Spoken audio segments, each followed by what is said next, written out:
Συμβαίνει στη Βουλή 3,1%, ο ΣΥΡΙΖΑ με 10,7%, οι ανεξάρτητοι Έλληνες 8,8%, η Δημοκρατική Αριστερά 8,7%, η Χρυσή και πάλι στην Βουλή 4,6%, η Πράσινη και αυτή εντός Βουλής 3,6% και η Δημοκρατική Συμμαχία οριακά με 3%.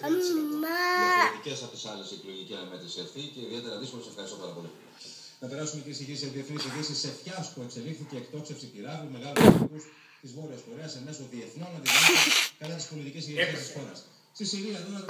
Άσαντ και οι αντάρτες κατηγορούνται για παραβίαση της εκεχηρίας. Από μια κλωστή κρεμετή ισχύει από χθες τα ξημερώματα στη Συρία μεταξύ του καθεστώτος Άσαντ και των ανταρτών. Οι δύο πλευρές κατηγορούνται για παραβίασή της, καθώς σε παρακολουθούμε. Σε καλοπούμε. Στη σημερινή Καλοπούμε. αναφέρθηκε ένας διπλωματικός ενώ οι δυνάμεις του καθεστώτος περιορίστηκαν σε πυροβολισμούς στον ενέργεια υποβισμού. 4 άνθρωποι σκοτώθηκαν. Σχέδιο απόφασης του ΟΗΕ που κατήχθησαν οι ΗΠΑ προβλέπει την αποστολή.